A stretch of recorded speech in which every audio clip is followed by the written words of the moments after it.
like to me, this is all part of a general plan to like make people fat, lazy, slow, stupid, sloppy, and unavailable to resist in any meaningful way. Because, if we go back 300 years, ancestors here in the United States, they were like, you're going to charge us 3% on RT? Like, this. Like, I'm killing the king. I'm killing every single representative. Hey, like that guy over there is a tax collector. Grab his ass. We're going to pour hot tar on him and burn his entire body and roll him around in feathers and make it so clear these people. If they want to take 3%, we will fight tooth and nail a war with them that will gouge their fucking eyes out. And so we did. Meanwhile, like we're paying half of our income, and most people are out there with their American flag being like, freedom! We represent America. We're great. And okay, welcome back to the Money Matters podcast. Today, I'm joined by one of the most radical Bitcoiners in the Bitcoin space, Eric Kaysen. Welcome to the podcast. Thank you. It's a pleasure to be here and looking forward to chatting about some of these interesting topics.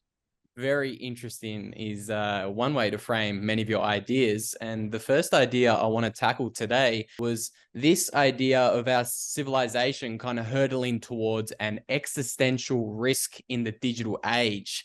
Would you like to frame that up for the listeners for us today? Sure. I mean, I think kind of the most salient issue that we're seeing right now is with general AI and kind of what Chat GPT and these sort of things are. And this is just a hint of sort of some of the very deep and transformational stuff that we're seeing. But we're seeing it in other areas too, such as transhumanism, people going into body modifications, like gender identity stuff, all of these things that are really consisting of what does it mean to be human? The way that technology is bringing us closer to the idea of what does it mean to be human through the way that this is transforming our ability and capacity to be able to do things in the world, such as ChatGPT helping us be able to build programs when we're not programmers, being able to sort of change and modify our actual biology. But all of this, as it escalates, it starts to come closer and closer to the question of what does it mean to be human currently in our digital age? And particularly as we go into that digital age, there's sort of a state panopticon, which is like a total surveillance and monitoring object that seems to desire to want to monitor everybody all the time for any purpose that it sees fit for. And all of these things combined together start to really transform what it means to be human and how we can choose to live versus what it historically meant. People could go out into nature and be who they wanted and go have the experience of freedom and liberty that they wanted, that frankly, most human beings today are cut off from. And so all of these questions sort of start to coalesce into a much greater question of what does it mean to be human in this technological age? And are we going to be free people, or are we going to be part of kind of a globalized total Borg apparatus that seeks to control everybody? Yeah, that's a great point. That's how I see the next 5 or 10 years unfolding. You kind of talk about these technologies accelerating. Do you think they're on some sort of an exponential trend where they're kind of, like a lot of people are looking at ChatGPT and they're noticing that it's accelerating and developing at a pretty rapid rate? Do you see all of these transhumanistic technologies, as well as obviously artificial intelligence and accelerating at a really rapid pace? Oh yeah, we're at a place right now where we don't have any understanding of sort of how rapidly it is developing. Just because I forget the quote, but somebody said essentially like that the human failure to understand how exponentials play out is like one of the keys. And ChatGPT, just seeing the difference between 3.5 and 4 is a great example to see how much more advanced it is. And all of these things, in my opinion, are sort of leading into a concourse of us not understanding the very radical ramifications of not just AI technology, but surveillance technology, body modification technology, sort of the entire suite of methods that we have that really modify and change how we've historically lived as peoples. And while I've been speaking towards dark stuff, like all of these apparatuses have extremely powerful self-sovereign modes within them. Yeah, and really at this point, like that parabolic axis that we're going up, like we don't have any way that we could understand it. It's just integrating too much information too quickly, synthesizing all of it, And ChatGPT is just one example of it, but like a more positive place that we're seeing is we're seeing these advancements in cryptography as well. And like a lot of the developments that we saw come through shitcoinery have actually been pretty great for cryptographic development on a whole. And so while we're seeing all of this develop in such a way that it looks pretty dark and like this could all kind of capture humanity, uh, kind of in a total globalizing methodology of slavery, there's actually a saving power within all of these technologies to slightly modify them and make them self-sovereign so that, like I have my own personal AI bot that knows and understands my patterns and helps me out. And I keep that encrypted in such a way that I know it's not going to be turned against me. So while all of this does seem pretty dark on its face, I think that there is really great opportunities within all of this. And Bitcoin is sort of the apex of all of those things. In that if we can do this right, there is a real potential for humanity to have a much freer and more liberated future than really any of us thought was possible. That's a great transition into my next question. I think you dropped a quote, something along the lines of, we are living through the apexal moment of technology, politics, and money today in the 21st century. Explain to us what you mean about that. Yeah, so all of these things are sort of fusing into like a totalizing global power. And so with fiat money being, created out of thin air ex nihilo for whatever purpose, well, and really for the purposes of war surveillance and, bread and circuses for the plebs, this has really modified the total global economy in a way that like it's pretty much all fundamental crime at this point in time, with the underlying economic layer being beneath that crime. In addition to the fact that the acceleration of being able to utilize technologies and splicing kind of all of these different financial and derivative contacts into all sort of things starts to infect things more and more and more. And then the final layer on top of that is we have all these geezers who have absolutely no clue or understanding of how powerful this technology is, making decisions for us about how that should be. And here in the United States, we just there's just a bill approved that's ludicrous, in that it wants to do 10-year prison sentences and $250,000 in fines for anybody who tries to access the internet with a VPN. And like this is horrifying, and the way that money, politics, and technology have fused into a single apparatus of power and control over most common people is the truest danger that there is. Because essentially, if we get central bank digital currencies and the social surveillance Chinese style credit that they want to implement globally, now we have a very, very real problem of even trying to get economic activity outside of the purview of that thing is almost going to be impossible. So these are some of the things that I really worry about as we accelerate. And within that acceleration, I see Bitcoin as being sort of the only thing that capacity to slice through and break the back of powers that are starting to fuse together. Yeah, so that's a really interesting point you bring up there about the internet and the state, Eric. And this kind of leads me into another one of your really good articles that I recommend everybody go and read. I think the title was "The Question Concerning Bitcoin."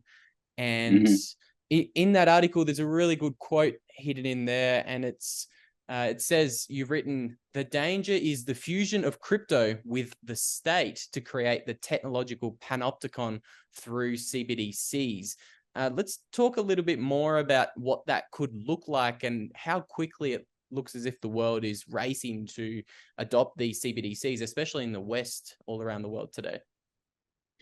Yeah, so first of all, I think we're already seeing the preliminary moves with the fusion of crypto into the state to start making CBDCs. I honestly wouldn't be surprised if the state made a deal with the Ethereum Foundation or something like that to essentially issue CBDCs on top of it. We've already seen them be captured with OFAC accords in the United States, and so that's deeply alarming to me. So essentially, within this framework, if you will, that we're trying to understand the essence of technology vis-a-vis Bitcoin, we can start to see that sort of invertedly, that like if the essence is a means to an end, then central bank digital currencies are fundamentally about surveillance and control. Like it actually has very little to do with economic activity at all. And so essentially, it seems the version that we're going to be given of CBDCs are it looks something very similar to Bitcoin, but the problem is that it's captured in a centralized way, that governments have full control over the issuance of the token, and that they can do whatever they want with that.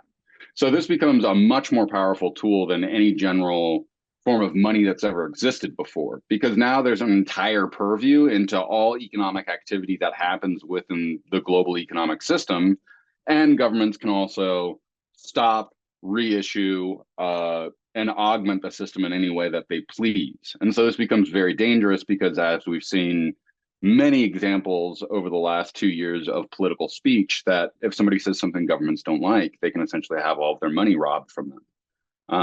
And this is the direction I see most of the globe going currently. Yeah, I do too. And it's a pretty concerning trend. That's actually why I escaped the open air prison in Australia with no intentions of going back, because, you know, things can get pretty tyrannical, draconian, Orwellian in the digital age. In a podcast, I actually listened to a podcast you did with Alex Svetsky back in 2020, and it's a timeless podcast, that one. And you guys were talking about how the role of kind of statescraft might actually change in the digital age. Could you kind of talk a little bit more about that, and how, you know, Bitcoin could potentially become its own sort of form of a state, and how warfare might occur between between Bitcoiners and the state in the digital age? Yeah, I think that this is pretty interesting because Bitcoin's a real thorn in the side of the state in this whole new sort of global panopticon that they want to deploy, because there's no conceivable way that they can actually take control over the system. Even if they got a 51% attack, that could easily be Bitcoin could quickly modify itself in a way to cut out attacks like that. So I don't see any conceivable way that the state actually has to be able to beat Bitcoin at this point in time. So that essentially means that, you know, if you can't beat them, join them. And we're already seeing with countries like El Salvador and some others that they're starting to adopt Bitcoin for themselves. And this then adapts the prisoner's dilemma of Bitcoin on the state level. And particularly now that we're seeing fiat currencies start to fail, people questioning about the idea of returning to hard money, this then puts them into an economic war against each other that I think Bitcoiners essentially have the upper hand on, because we don't have a currency that's constantly being debased and inflated. So I think that this is going to mean that, you know, very large and powerful nation states that are generally financially imperialists, such as the United States, their power is going to erode dramatically, particularly with not having the power of the purse.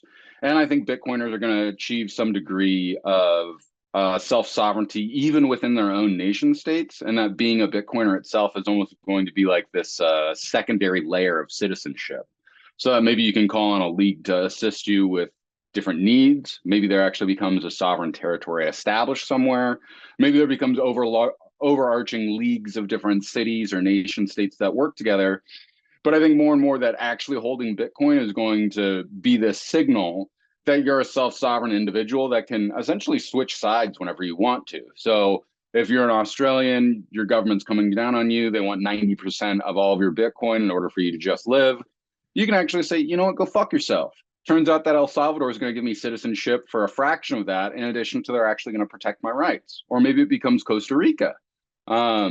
But the most important thing is that more and more people seeing and understanding having a money that no one can control for their own political purpose, particularly in our day and age, that actually becomes the most quintessential political question that there is. Because in that contrast of having an apolitical money, that then presents itself as being the most political thing that there can be, because all nation states today want to control wealth so severely that just having an independent money actually creates an existential threat for their very existence. Mm-hmm.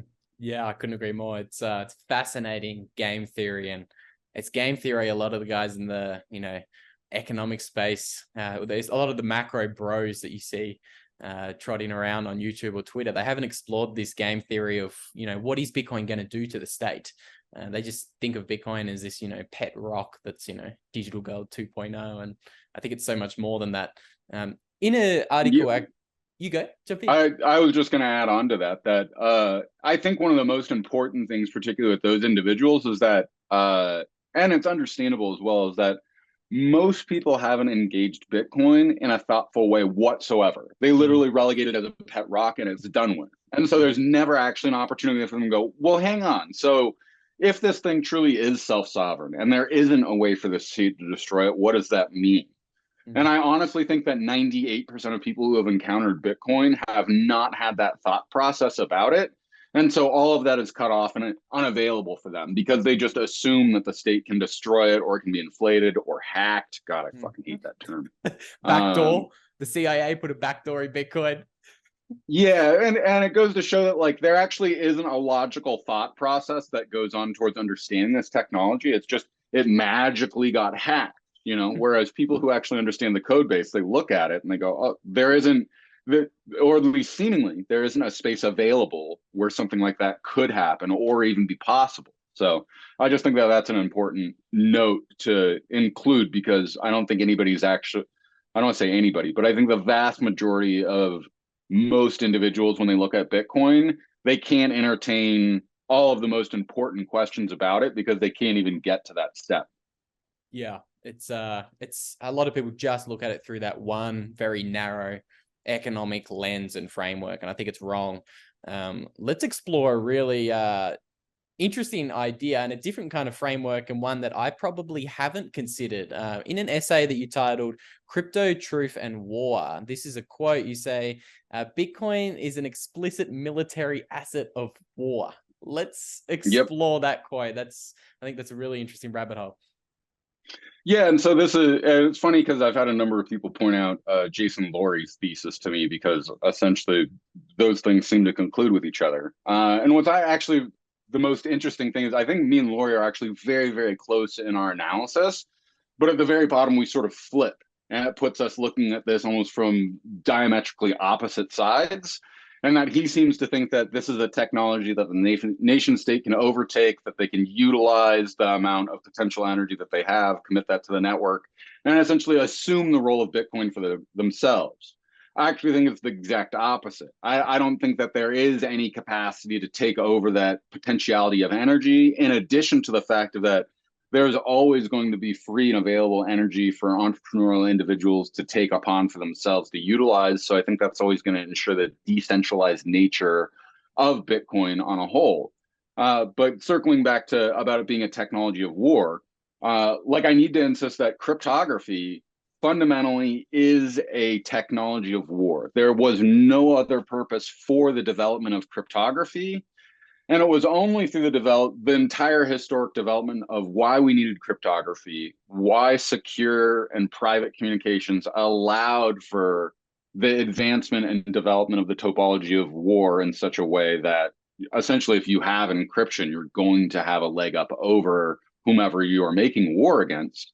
And all of this integrates into the general concourse of human politics of that today we don't have the ability to have any form of self-sovereign wealth. So now that Bitcoin has presented itself as a self-sovereign wealth, I think it's very important to understand that this is an existential threat to all states. There is no way any state today can exist as it does unless they can issue fiat money and have power over the purse in such a way. So now when we start to look at Bitcoin, we see that it has highly sophisticated cryptography integrated directly into it that, as far as we can tell, is unbreakable and will remain unbreakable into the foreseen future. This now means that there is a fundamental object of power that we have that we can utilize and position ourselves against the nation state with. And once we reach a critical mass of those individuals, frankly, the base of fiat currency falls out from underneath itself. And now the tables turn in that we don't need them at all. They need us. And that's actually going to dramatically alter the political landscape insofar that politicians are going to need to pander to Bitcoiners and that they're going to need to understand and integrate this technology, not only for their own personal survival as politicians, but for there being a larger global scale competition for people to get as many Bitcoin as they can before everything hyperinflates to nothing. So I wanted to quickly interrupt today's episode with Eric to tell you a little bit more about Eric. He has written a phenomenal article. It's actually titled Bitcoin and the State of the Emergency. And we're going to discuss this a little bit later on into today's episode. But I wanted to let you guys know you can actually find this essay printed in edition 3 of the Bitcoin Times. If you didn't know, there's only 2,100 copies of the Bitcoin Times printed every single year. And if you do get your hands on edition 3, as you can see, you're not only going to get your hands on that article from Eric, but you're also going to get articles from Jeff Booth, Parker Lewis, Alex Spetsky, Giacomo Zucco. The list goes on. There's a couple of other great essays in that one. If you did want to get your hands on this collector's item, you can get 21,000 sats off this puppy if you use a promo code CoinBeast. Now, let's hear from a couple of other amazing show sponsors who do make these episodes possible. If you do have Bitcoin sitting on an exchanges, again, that Bitcoin is not yours. We always recommend you to self-custody your Bitcoin. In particular, use a great Bitcoin-only hardware wallet. There's a number of great options out there, but we're thrilled to be partnered up with the Bitbox O2 hardware wallet because we believe it is the easiest and the quickest hardware wallet you can use or you can set up a family and friend member with. You guys can get 5% off the Bitbox O2 hardware wallet if you use, again, promo code CoinBeast. And finally, last but not least, if you guys want to set up your DCA, we recommend you check out SWAN Bitcoin. You can get $10 of free Bitcoin if you sign up with them using the link in the description of today's show note, and you can use a promo code CoinBeast. And with all that said, let's get back into this interview with Eric Kasem. Yeah, this game theory is really interesting. Something I've given many hours of thought to. I want to explore this a little bit deeper. How exactly do you see this kind of, a lot of people have probably read the book, The Sovereign Individual, and they kind of have a thesis that a lot of these large nation states are going to fracture down into much smaller competitive nation states who are competing for the sovereign individuals who we believe will be holding Bitcoin and they'll be pretty happy in the not too distant future. Are you firstly a fan or proponent of the sovereign individual thesis, and how quickly do you think it could transpire? I'm a fan of the thesis. I think the biggest problem I see is the in between there is really nasty and violent. And like frankly, I think it's only going to be after seeing a number of pretty public renditions towards individuals that are Bitcoiners that Bitcoiners are finally going to be like, oh shit, like the state is actually going to come and fucking kill us for our Bitcoin. You know, and it's funny because like this is the story of the 20th century. You like have money, the government goes, yeah, like fuck those guys, they're the enemy. And that person goes, no, hang on, I'm not the enemy. And they go, yeah, they're definitely a terrorist. Let's put them in a prison camp and fucking kill them. And we've like seen this happen over and over again. So it's difficult to come into contact with it and be like, oh, hey, that's going to be me soon. But I think after we see a number of those things happen, Bitcoiners are essentially going to be like, Jesus, like we need a real way to resist. And I actually think what we get out of that is essentially a mutual compact self-defense league where, you know, like we have a gigantic multi-sig quorum where I can send a message to it and say, hey, I'm being assaulted by the state. Like guys show up with shotguns and help me. And whoever shows up, they get like a Bitcoin or whatever, you know, like some huge sum of money. And that's it in its more rudimentary forms. But I think the honest thing is that we're going to have to come to the conclusion that the nation state is going to attack us, that we don't have any form of law anymore, and that the only way that we're going to return to actually having a true form of law is by us creating that with each other and for ourselves. Because to be clear, what's going on right now is like, we have entered into the age of legalized lawlessness. Like the state is completely unaccountable in any way, shape, or form. And we only believe that we have rights at this point in time because we haven't encountered the direct situation where we're stripped of those rights. And I think it's going to be pretty clear when we see the collapse of the dollar and other fiat currencies and governments come in and seize people's funds and implement CBDCs that it's going to become very clear we don't actually have law anymore.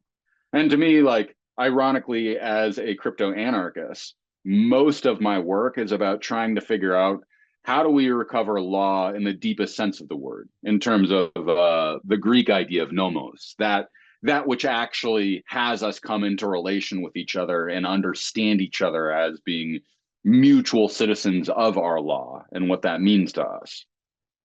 That's something I definitely want to explore a little bit later on in the pod. But first, I want to kind of explore this idea of how we fight back and resist the state. Like, if they're going to come after and attack us, what is our best mode of option? I kind of see two big options.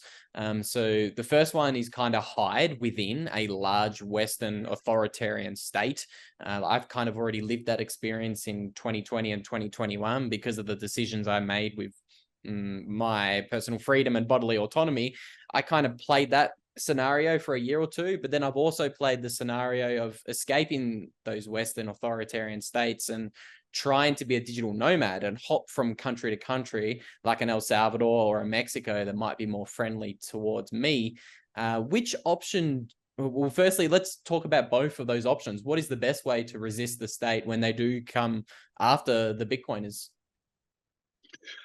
Well, I think and I'm not an example of this, but I think the best way is actually like remain pseudo anonymous. Like make sure that you're mixing your coins, make sure that you're using good privacy hygiene on the internet. Again, I'm a terrible example of this, but I think the best way to avoid them is don't get on their radar.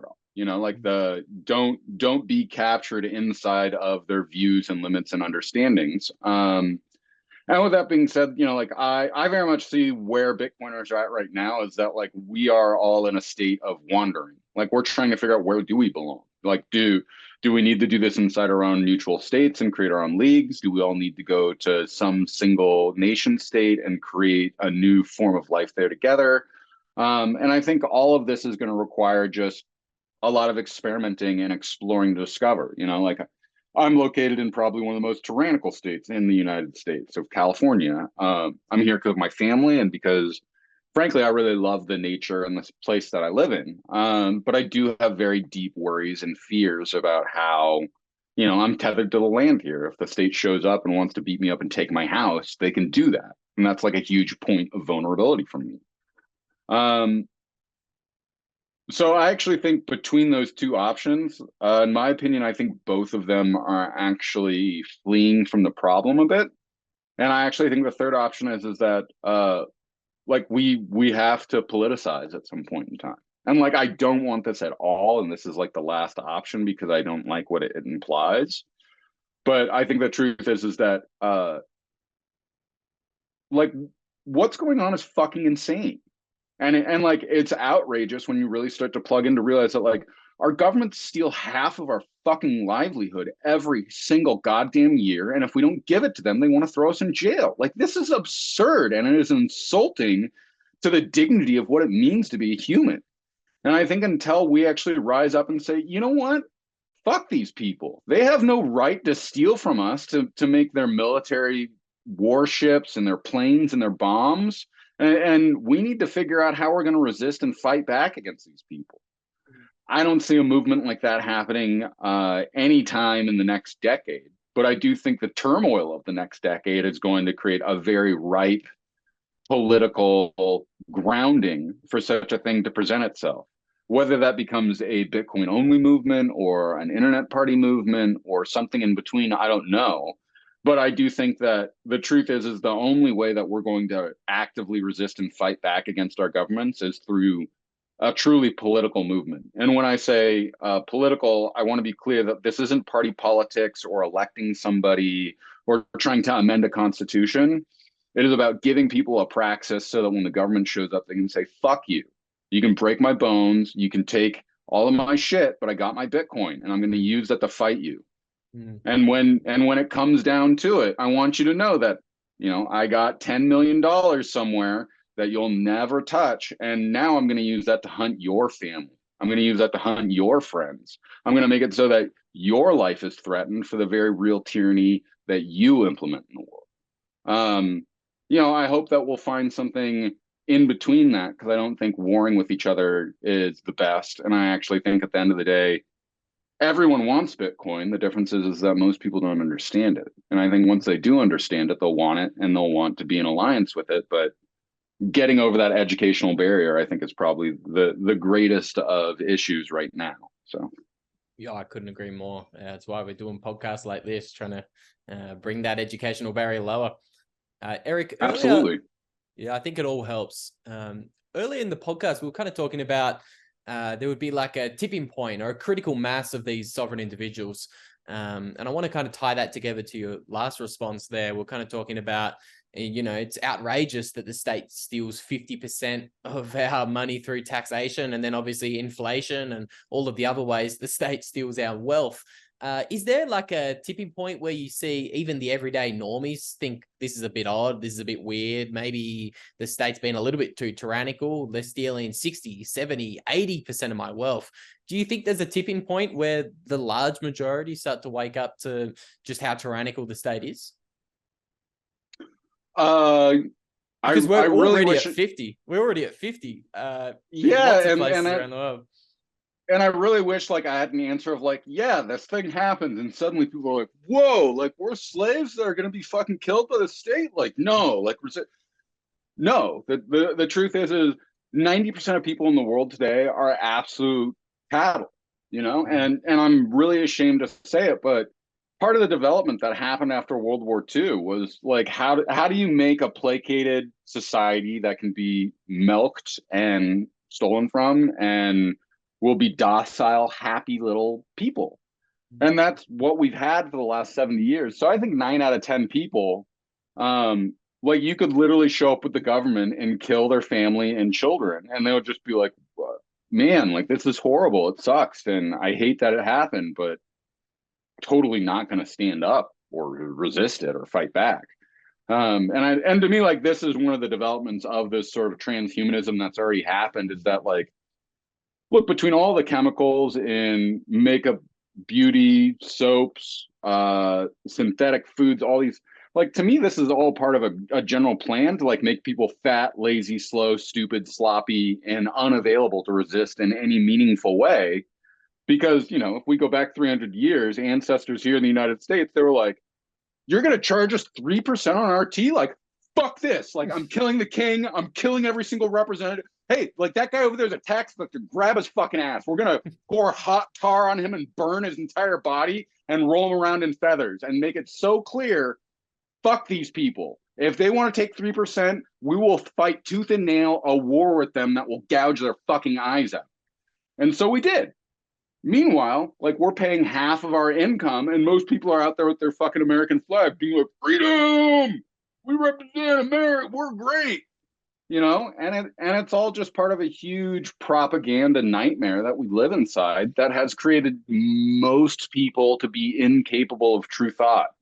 So I think the truth is no, there won't actually be some great moment where people choose to rise up and resist. I actually think like that moment is a very personal and individual moment that I think all Bitcoiners have, and we sort of talk about as being like their rabbit hole moment or whatever. But I think it truly is sort of the lightning strike that happens for you where you go, oh shit, this is actually how I can be sovereign and independent, and this is the direction that I'm going to choose for my life.